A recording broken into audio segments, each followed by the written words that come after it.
Este livro foi gravado mediante autorização da editora nos estúdios da Fundação Dorina Noil para Cegos.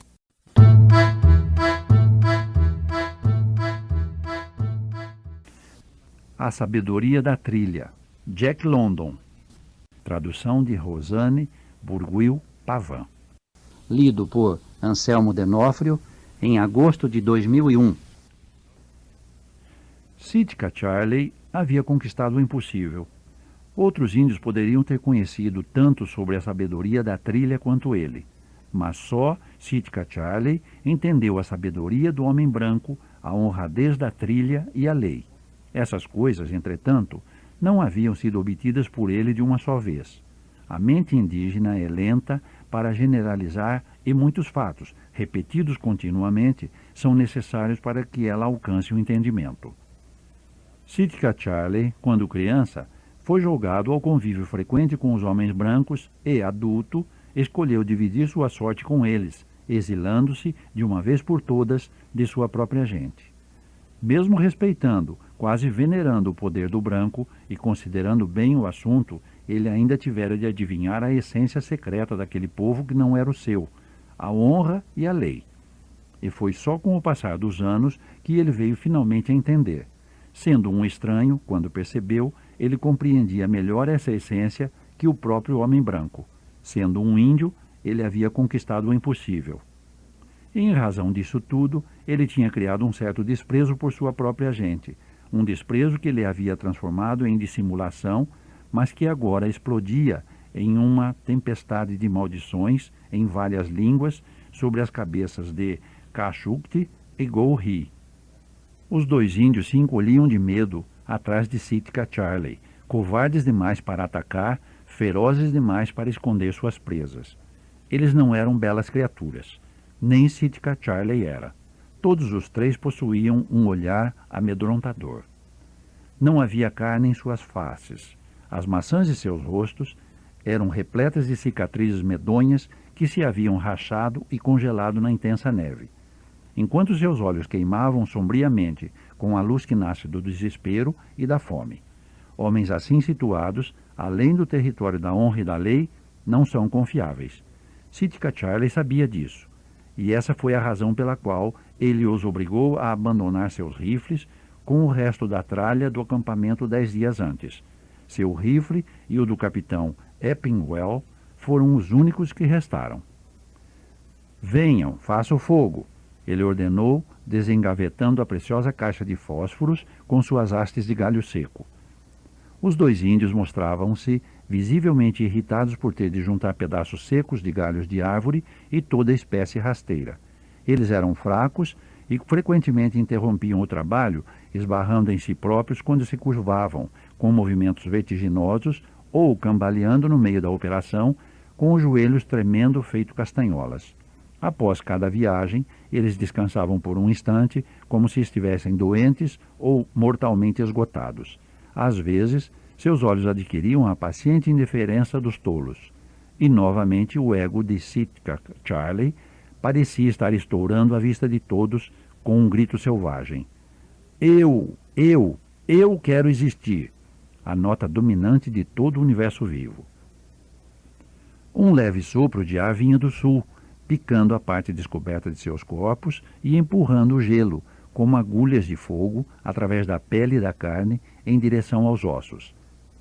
Desse modo, quando a fogueira havia se tornado forte e derretido um círculo úmido em volta, Sitka Charley forçou seus companheiros relutantes a ajudarem a armar a barraca. Era um trabalho primitivo, um simples cobertor estirado paralelamente ao fogo e na direção do vento, em um ângulo de aproximadamente 45 graus. Isso fazia cortar o vento frio e levar o calor na direção daqueles que se abrigavam na barraca. Então, uma camada de ramos verdes de pinheiro foi espalhada para que seus corpos não entrassem em contato com a neve. Quando essa tarefa foi cumprida, Kashukti e Golri passaram a tratar dos próprios pés. Seus mocassins próprios para a neve estavam tristemente gastos após tanta viagem, e o gelo pontiagudo que se acumulava no rio deixou os calçados em trapos. O mesmo aconteceu às suas meias Siwash, e quando foram descongeladas e retiradas, as pontas brancas e amortecidas de seus pés, em diferentes graus de modificação, contaram sua simples história da trilha. Sitka Charley deixou os dois secando suas meias e sapatos e tomou a trajetória inicial. Ele também tinha um desejo forte de se sentar ao fogo e cuidar de sua carne queixosa, mas a honra e a lei o proibiam. Ele avançou lenta e penosamente pelo campo congelado, cada passo um protesto, cada músculo uma revolta. Diversas vezes, onde a água do rio havia se congelado recentemente, ele foi forçado a acelerar seus movimentos de forma miserável, e enquanto o frágil piso balançava, ameaçando-o. Em alguns lugares, a morte parecia rápida e fácil, mas não era seu desejo sofrer mais. Sua profunda ansiedade sumiu quando dois índios se arrastaram violentamente à sua vista em uma curva do rio. Eles cambalearam e ofegaram como homens sob pesadas cargas. Contudo, os pacotes em suas costas continham poucos gramas. Sitka Charley chamou pelos índios nervosamente e suas respostas pareceram aliviá-lo. Ele se afastou dali depressa.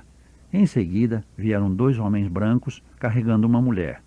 Também se comportavam como se estivessem bêbados e seus membros moviam-se com fraqueza.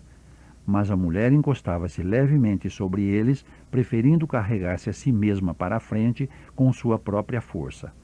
À visão dela, um clarão de prazer iluminou a face de Sitka Charley. Ele cultivava grande estima pela senhora Eppingwell. Havia visto muitas mulheres brancas, mas essa era a primeira a percorrer a trilha com ele. Quando o capitão Eppingwell lhe propôs a perigosa tarefa e fez uma oferta por seus serviços, Sitka Charley balançou a cabeça gravemente, porque essa era uma viagem ao desconhecido através da sinistra vastidão do país do norte, e ele sabia que esse percurso atormentaria ao extremo as almas dos homens. Mas quando tomou conhecimento de que a mulher do capitão iria acompanhá-los, recusou-se prontamente a ter qualquer envolvimento com a coisa. Fosse uma mulher de sua própria raça, e ele não teria colocado objeções. Mas essas do país do sul? Não. Elas eram delicadas demais, frágeis demais para enfrentar uma viagem como aquela. Sitka Charley não conhecia esse tipo de mulher. 5 minutos antes, sequer sonhava em tomar parte da expedição. Mas quando ela veio a ele com seu maravilhoso sorriso e seu claro e correto inglês, e falando diretamente, sem suplicar ou tentar convencer, ele imediatamente cedeu. Tivesse havido flexibilidade e apelo de compaixão nos olhos dela, um tremor na voz, uma tentativa de tirar proveito do sexo, e ele teria sido irredutível. Em lugar disso, os olhos límpidos e penetrantes dela e o som claro de sua voz, sua total franqueza e sua silenciosa suposição de igualdade tiraram Sitka Charley do sério. Ele sentiu, enfim, que essa era uma nova espécie de mulher. E antes que se houvessem tornado companheiros de trilha, por muitos dias ele soube por que os filhos de mulheres como aquela eram os senhores da terra e do mar, e por que filhos das mulheres de sua raça não podiam prevalecer sobre os brancos. Delicada e suave. Dia após dia, ele a observava, os músculos cansados, exausta, invencível, e as palavras vinham a ele num refrão permanente, delicada e suave. Ela sabia que os pés dela haviam nascido para caminhos fáceis e terras ensolaradas, estranhos à dor dos mocassins do gelo do norte, intocados pelos lábios frios da neve, e ele observava e se maravilhava com aqueles pés brilhando através do dia cansativo. Ela sempre tinha um sorriso e uma palavra de carinho, da qual nem mesmo o mais desprezível empacotador estava excluído. Enquanto escurecia, ela parecia firmar-se e reunir mais força, e quando Khashoggi e Gowri, que haviam se vangloriado de conhecer a cada pedaço do caminho como uma criança indígena, conhecia cada tira de couro de sua tenda, admitiam não saber onde estavam. Era ela quem levantava uma voz generosa em meio à maldição daqueles homens. Ela havia cantado para eles naquela noite até que sentissem a fraqueza abandoná-los, e estivessem prontos para encarar o futuro com novas esperanças. Quando a comida faltou e cada ração escassa foi dividida com desconfiança, ela se rebelou contra as tramas de seu marido e de Sitka Charley, exigindo receber uma porção nem maior nem menor que a dos outros. Sitka Charley se orgulhava de conhecer essa mulher. Uma nova riqueza, uma maior abundância haviam penetrado em sua vida com a presença dela. Até aqui, ele tinha sido seu próprio mentor, sem obedecer ordens de qualquer pessoa viva. Havia se moldado a si mesmo de acordo com suas próprias regras, nutrido sua humanidade indiferente a tudo, exceto às próprias opiniões. Pela primeira vez tinha sentido um chamado que não vinha do melhor dele. Somente um olhar de aprovação dos olhos límpidos e penetrantes, uma palavra de agradecimento do som daquela voz, somente um movimento leve dos lábios, naquele maravilhoso sorriso, e ele estaria no céu. Era um pouco e novo estímulo à sua humanidade. Pela primeira vez, Sitka Charley assustou-se com um orgulho consciente de ser possuidor da sabedoria da trilha, e eles sempre conseguiam levantar o ânimo decaído de seus companheiros. As faces dos dois homens brancos iluminavam-se ao vê-lo, pois ele era o guia do qual dependiam. Mas Sitka Charley, firme como de hábito, ocultando dor e prazer, imparcialmente, sob um exterior de ferro, procurou convencê-los do bem-estar de um descanso, contou a distância do fogo e prosseguiu viagem. Depois encontrou um índio sozinho, sem sua carga, mancando, lábios comprimidos e olhos fixos, com a dor de quem participou de uma batalha perdida pela vida. Ele recebeu os melhores cuidados possíveis, mas, no limite, os fracos e desafortunados devem perecer, e Sitka Charley acreditou que os dias daquela criatura estavam contados. O homem não podia manter-se por muito tempo, então dirigiu a ele palavras de consolo, duras. Em seguida, vieram mais 2 índios, a quem ele havia incumbido de ajudar Joe, o terceiro homem branco do grupo. Eles o haviam abandonado. Sitka Charley viu num relance a vontade que os 2 índios tinham de cair fora e soube que finalmente haviam rejeitado sua autoridade. Então, não se surpreendeu quando, ao pedir que assumissem sua antiga responsabilidade, viu o brilho das facas de caça que saíam de suas bainhas. Um espetáculo lamentável, 3 homens fracos erguendo sua débil força diante da imensa vastidão. Mas os 2 recuaram ante a feroz explosão do rifle de um deles e retornaram, como cães batidos, à correia. 2 horas depois, com Joe trêmulo entre eles e Sitka Charley comandando a retaguarda, chegaram-se ao fogo, onde o restante da expedição se abrigava na tenda. Umas poucas palavras, meus companheiros, antes de dormirmos, disse Sitka Charley, depois de eles terem devorado suas minguadas rações de pão sem fermento. Ele estava falando aos índios em sua própria língua, tendo já feito suas considerações aos brancos. Umas poucas palavras, meus companheiros, para o seu próprio bem, que assim talvez vocês sobrevivam. Eu vou lhes ditar a lei. Ela diz que morre quem a desrespeitar. Nós passamos as montanhas do silêncio e agora viajamos dentro dos limites do Stuart. Pode custar uma noite de sono, pode custar várias ou mesmo muitas noites, mas nós chegaremos em tempo para estar entre os homens de Yukon. Seria bom a gente confiar na lei. Hoje, Kashukt e Golri, a quem eu ordenei abrir a trilha, esqueceram-se de que eram homens e, como crianças assustadas, fugiram. A verdade, eles esqueceram. Então vamos esquecer. Mas daqui por diante, façam com que eles se lembrem. Se isso acontecer, eles não... E tocou o rifle despreocupadamente, mas com severidade. Amanhã eles vão carregar a farinha e cuidar para que o homem branco Joe não seja abandonado na trilha. As porções de farinha estão contadas. Pode muito bem uma onça estar espreitando no anoitecer. Vocês entendem? Hoje alguns se esqueceram. Moosehead e Tree Salmon deixaram o homem branco estendido na neve. Não deixe que eles se esqueçam mais. Com a luz do dia eles vão adiante e abrem a trilha. Vocês ouviram a lei. Olhem bem, não a quebrem. Sitka Charley percebeu que era impossível manter a fila de homens reunida. De Moosehead e Tree Salmon, que abriam a trilha adiante, A Khashoggi e Golri e Joe, a distância era de aproximadamente 1 milha. Cada um deles cambaleava, caía ou descansava, conforme a vontade dele. Aquele grupo de caminhantes compunha uma progressão de vacilos em cadeia. Cada um deles se apoiava no último vestígio de força e tropeçava para a frente até que toda a energia se fosse, mas, como por milagre, havia sempre um resto dela. Quando um homem caía, era com a firme crença de que não mais se levantaria, mas então ele se levantava mais uma vez e uma vez mais. A carne se entregava, a vontade vencia pela força, mas cada sucesso era uma tragédia. O índio com o pé congelado, não mais ereto, rastejava sobre as mãos e os joelhos. Ele raramente descansava, pois sabia que a neve o puniria. Mesmo os lábios da senhora Epinguel fecharam-se em um sorriso sem vida e seus olhos abertos não viam. Com frequência ela parava, pressionando uma das luvas sobre o coração, respirando com dificuldade, atordoada. Joe, o homem branco, havia ultrapassado o estágio do sofrimento. Não mais implorava para ser deixado sozinho, pedia ao céu para morrer, mas era confortado e satisfeito com o efeito analgésico do delírio. Khashoggi e Golri o arrastavam com força, soltando sobre ele uma olhadela selvagem ou um golpe repentino. Para eles, era o máximo de injustiça. Seus corações estavam amargos de ódio, pesados de medo.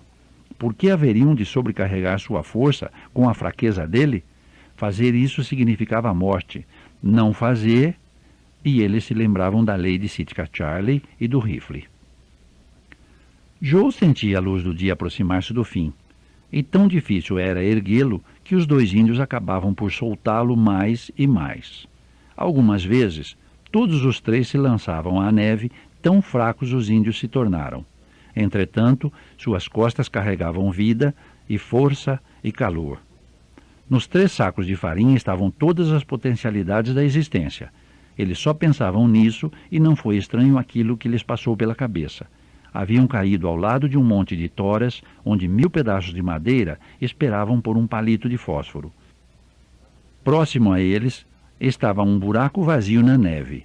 Khashoggi examinou a madeira e a água e o mesmo fez Golri. Então eles se entreolharam. Nenhuma palavra foi dita. Golri acendeu o fogo. Khashoggi encheu uma caneca com água e esquentou-a. Joe murmurou coisas de um outro mundo numa língua desconhecida. Eles misturaram a farinha à água quente até que se formasse uma pasta, e dessa mistura tomaram várias canecas. Não ofereceram nada a Joe, mas ele nem se importou. Ele não se importava com coisa alguma, nem mesmo com os seus mocassins, que chamuscavam e soltavam fumaça entre os pedaços de carvão. Uma névoa cristalina de gelo caiu sobre eles, suave e carinhosamente, envolvendo-os em apertados mantos usados pelos brancos.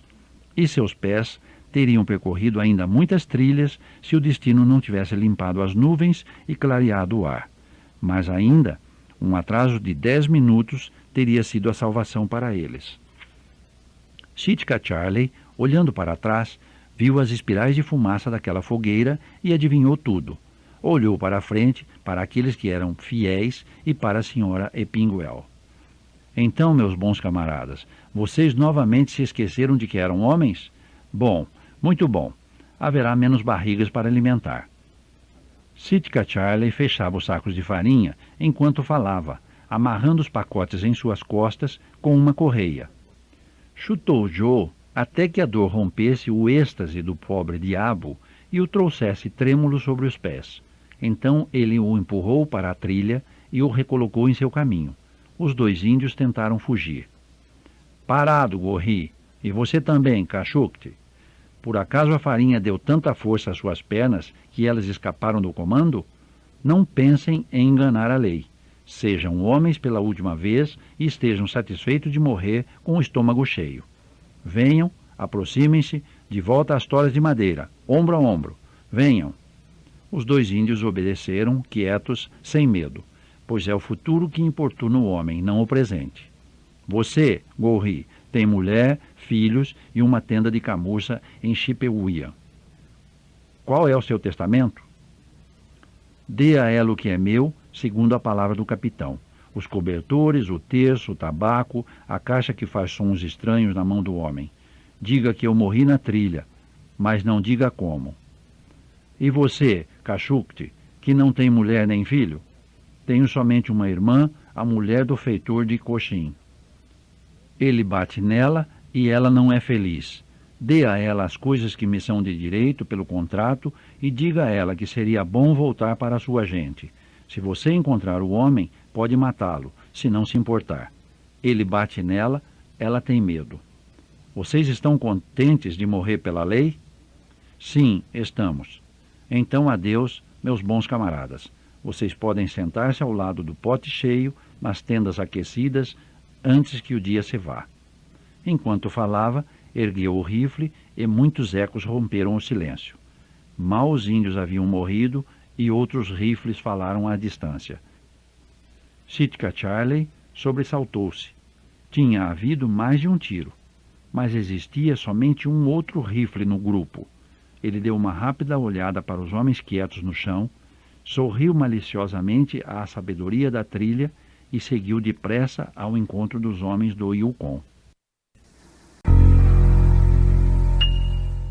Para ler esse conto, acesse www.poeteiro.com